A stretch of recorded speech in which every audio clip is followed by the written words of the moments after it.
नवंबर को टूट पड़ी। उनका जवां साला बेटा ज़ीशान जिसको टारगेट किलिंग करके कत्ल कर दिया गया और उसके बाद ये कहा गया कि दो ग्रोहों में तसादुम था, दो ग्रोहों में फायरिंग हो रही थी जिसके नतीजे में एक राहगीर नौजवान जाँ बहक हो गया। क्या वाकई ऐसा था? इस पर बात कर लेते हैं। ज़हूर अहमद खान साहब ने लाहौर स्टूडियो से हमें ज्वाइन किया है। बहुत शुक्रिया आपका ज़हूर साहब, आपके कीमती वक्त का। सर पहले तो बताइएगा कि हुआ क्या था एग्जैक्टली 19 नवंबर को? शुक्रिया। देखें, गुजारिश ये है कि पिछले जुमे मुअर्रखा 19 नवंबर बवक्त 1:40 1:45 पे ये बरखुरदार जिसका नाम ज़ीशान ज़हूर है, ये रोज़ की तरह खाना लेने घर पे आया जो सादी पार्क में घर है मेरा, ये रिटर रोड जहाँ पे ये हादसा हुआ, फायरिंग हुई जो कहें, वहाँ से हार्डली कुछ 100-125 गज के फासले पे है। घर में ज़ाहिर 15-20 मिनट लगे। बहनों ने, माँ ने, एक हमारी अजीज़ा आई हुई थी, उन्होंने बहुत कहा कि आप खाना खा लें। उसने कहा नहीं, मुझे देर होगी, मेरा वहाँ पे भाई और दोस्त इंतज़ार कर रहे हैं। तो वो खाना लेके निकला है सादी पार्क।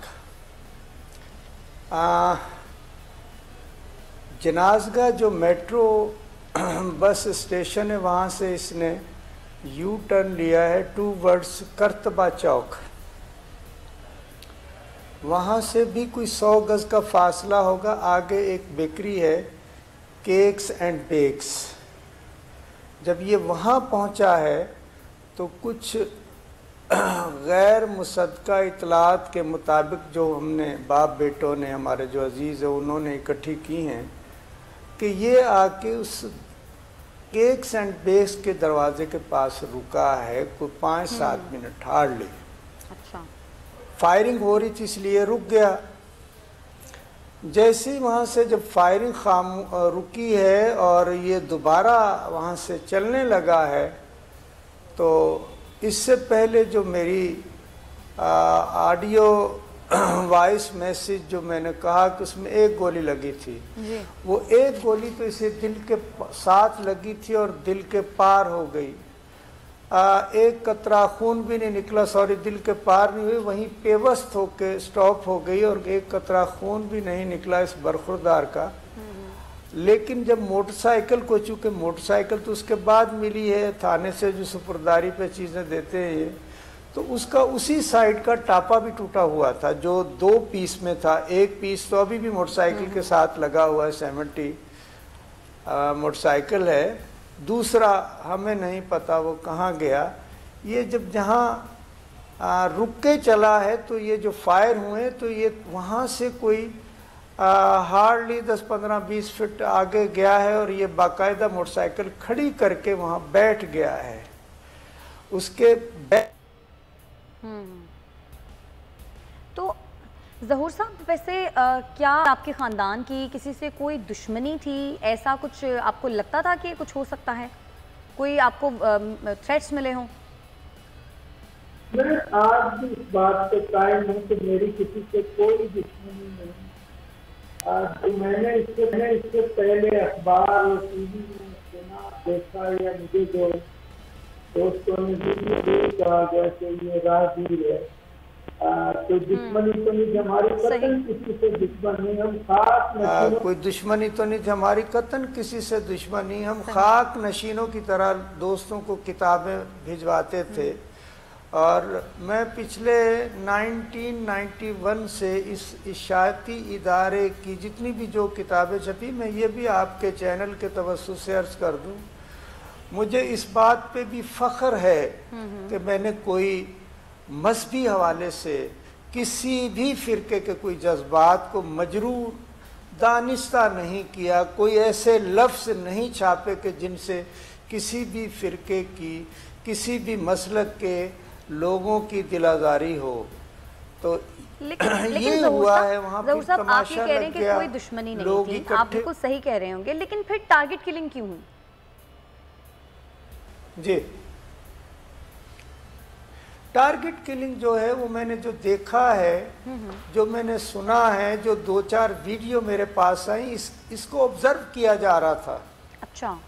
जब ये डॉक्टर नबीला की गली से ये इंटर होता है अपने घर की तरफ, इसे वॉच किया जा रहा था। जब डॉक्टर नबीला की गली, नबीला अब्दुल्ला है ये, शादी पार्क में एक मेन गली है, वहाँ से आगे जब ये जाता है और राइट टर्न लेता है, उस कोने पे खड़े होके मेरे घर का दरवाज़ा नज़र आता है। अच्छा। तो मुझे उस जो लोगों ने बताया है या जो मैंने अपनी दानिश से चीज़ों को देखा है, तो वहाँ तक इसको वॉच किया गया है। उसके बाद की हमारे पास कोई ऐसी फुटेज नहीं है। जो मुख्तलिफ चैनल्स ने फुटेज चलाई अपने टीवी पे, हमने उनको भी कलेक्ट करके ऊपर नीचे, छोटा बड़ा, आगे पीछे स्टॉप करके जो देखा है, ये बच्चा रुका है वहाँ पे। अच्छा, 2 बातें हो सकती हैं कि टारगेट किलिंग की जो मैं बात कर रहा हूँ या जो मैं कह रहा हूँ, ये जैसे ही आगे बढ़ा है तो एक हमारे साथ जो FIR में हमारा जो हम जिसके मुद्दई हैं, या 2 बंदे जो कत्ल हुए हैं, जिसमें एक मेरे बेटा है, एक आसिफ है जो मेहर ग्रुप का मुलाजिम था, वो मर चुका था। उसके बिल्कुल बैक साइड पे फायर लगा है। मैं भी उसको देख लिया हो इसने कि वो मरा है या जिसने मारा है, ऐन मुमकिन है वो जानने वाला हो, वो इसको जानता हो। तो मैं इस बुनियाद पे कह रहा हूँ। बाकी और चीज़ें हैं, रियासती मशीनरी है, उनको सारा पता है।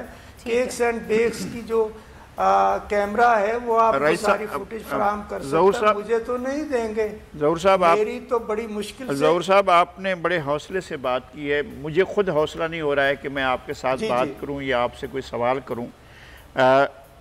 इतना बहुत बड़ा हादसा है आपके लिए, और मैं इस बच्चे को जानता भी था, इससे मिला भी था, इससे मैं बहुत प्यार भी करता था।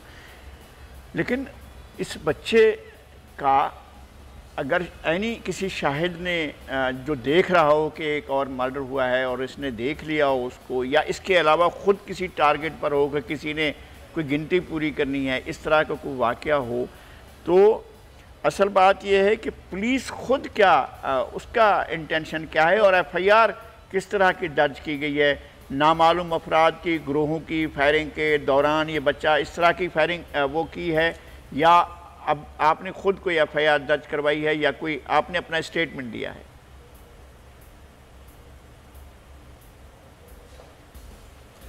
देखिए, मैंने कोई स्टेटमेंट अभी तक नहीं दिया। ये वाक़या कोई लगारी साहब 2:30 बजे के करीब हुआ है। मैं भावलपुर दी इस्लामिया यूनिवर्सिटी भावलपुर में इकबालियात पे जो कॉन्फ्रेंस थी, वहाँ 2 दिन का बुक फेयर लगाया, 1 दिन का शोबा उर्दू ने लगाया, 3 दिन का बुक फेयर वाइंड अप करके 1:53 पे मैं बगदाद कैंपस से वापस मुल्तान की तरफ निकला हूँ। तो इसका 1:53 पे फ़ोन आया है जीशान का कि अब मुझे अब्बा कहता था, अब्बा क्या हाल है? अब्बा जी ठीक हैं। मैंने कहा मैं ठीक हूँ, आप पेशावर में जो बुक फेयर कल ख़त्म हुआ है उसमें जाना था। तो मैंने इसे कहा, मैंने कहा यार आपने थकना नहीं है, मैं आऊँगा, मैं आपके साथ चलूँगा। रही बात जो अभी आपने बात की, मेरे से सवाल पूछा है, जब ये अपने घर से निकला है तो बकौल कुछ लोगों के उसमें केक्स एंड बेक्स से थोड़ा आगे अपोजिट साइड पे कोई वो क्या कहते हैं, लड्डू पीठियाँ वाला आदमी जो है वहाँ पे ठेला लगाए खड़ा था, और वो बार बार फ़ोन पे कुछ इन्फॉर्मेशन दे रहा था। सब्सक्राइब करें और बेल दबाएं ताकि कोई खबर रह न जाए।